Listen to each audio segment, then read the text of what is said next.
Welcome to the Sedgwick Museum, where we caught up with its curator to talk dinosaurs, dinomania, and the museum's most famous resident, Iggy the Iguanodon. Iguanodon is interesting and iconic in the history of the study of dinosaurs because it was one of three fossil reptiles that were identified by a man called Richard Owen back in 1842. He was at the time doing a survey of all the fossil reptiles that had then been discovered in the British Isles. And he recognized that from the fragmentary bones of three different sorts of fossil reptile called Iguanodon, Hylaeosaurus and Megalosaurus, that they were so different from any living and known reptiles that he ought to sort of categorize them as a special group. And he invented a name for them and he called them dinosaurs.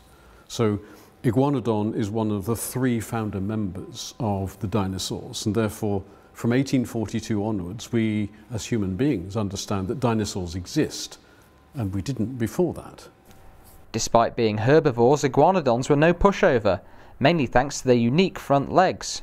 It's sort of divisible into three sorts of units. One is the fifth finger, the small finger.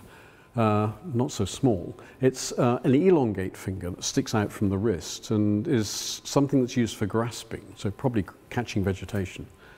The three sort of fingers in the middle of the hand, these three here, end in flattened hooves, and the bones of the palm are quite reinforced as well. And that's an adaptation to allow these animals to support the weight of their body on the ground. So the central three digits were used for walking upon. That's why they have hooves. The first finger is this elongate conical spike, slightly curved. It would have been covered in a keratinous horn, which would have made it really quite a long, pointed structure. And that was almost certainly used as a stiletto-like defensive weapon.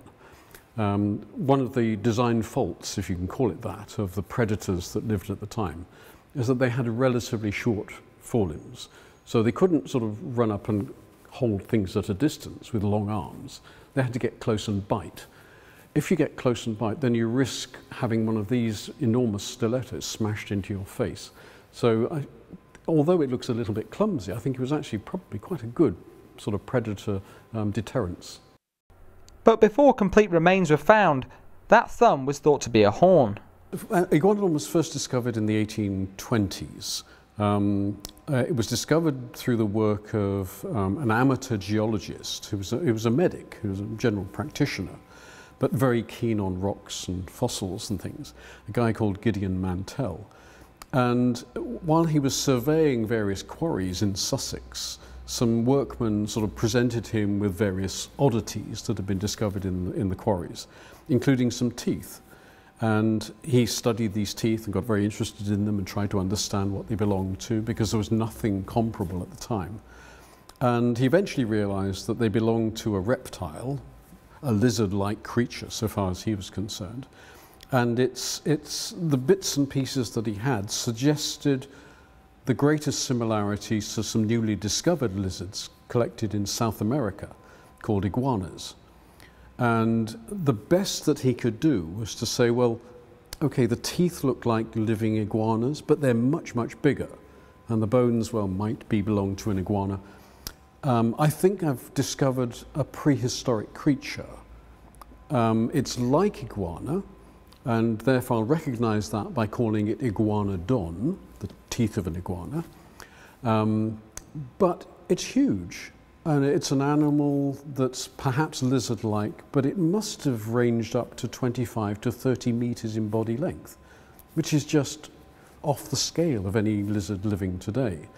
So it was sort of interesting. It was described in a scientific journal. It wouldn't have had a huge impact, but it was something that provoked some interest amongst a few specialists who were interested in the history of fossils and the age of the Earth. But interest in them soon shifted from the pages of scientific journals to the works of Charles Dickens and Arthur Conan Doyle. This was in part thanks to the prehistoric park set up in Crystal Palace in 1854, which featured models of dinosaurs such as Ichthyosaurus, Megalosaurus and Iguanodon. It was the first time people had ever seen anything like this, and it grabbed the popular imagination. It appeared in the equivalent of the tabloid press, in various magazines at the time. The very invention of the theme park, the use of prehistoric monsters like that, created a huge amount of interest, and to some extent I think it's the beginning of a process that's waxed and waned over the generations.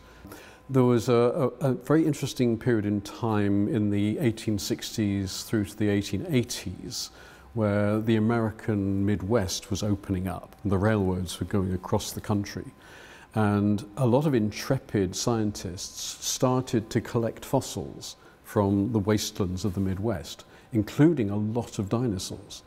And there's a very famous episode where two rival dinosaur collectors called Cope and Marsh had, in a sense, battles. They were trying to discover more and more fossil dinosaurs and name more and more fossil dinosaurs in the American Midwest.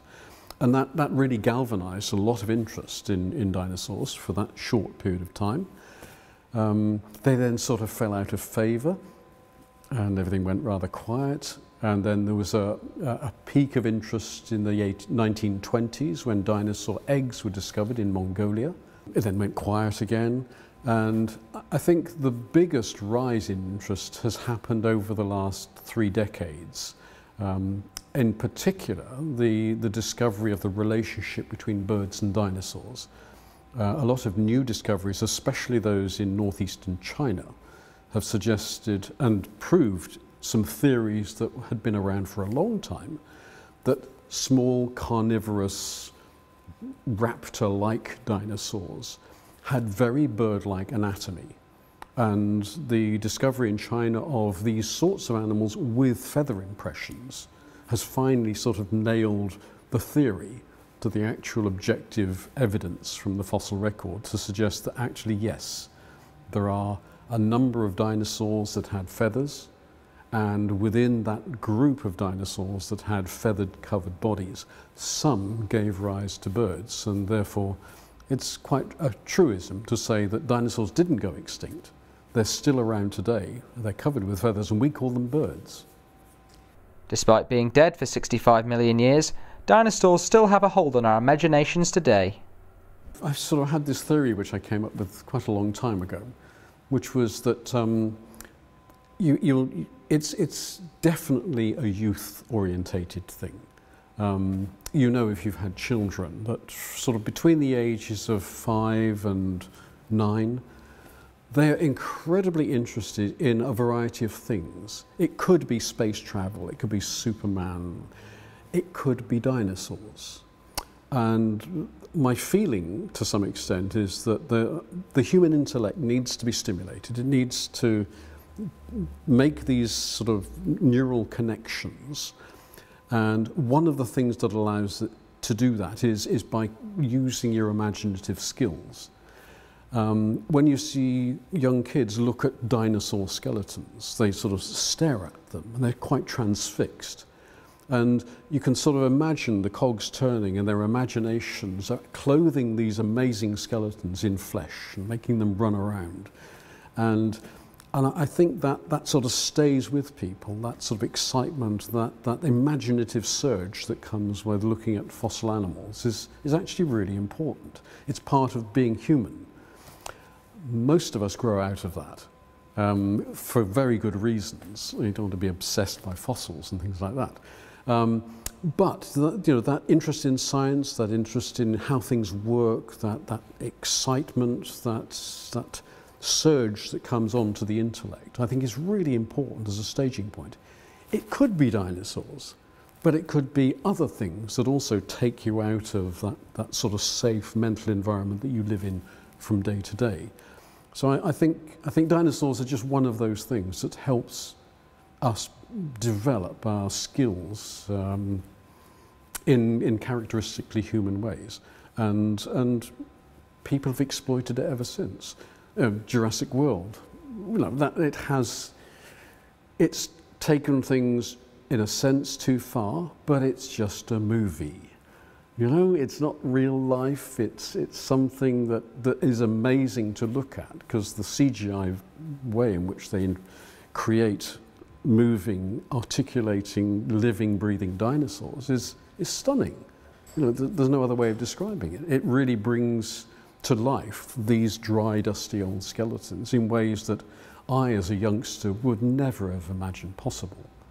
1,000 ages underground, his skeleton had lain, but now his body's big and round, and there's life in him again.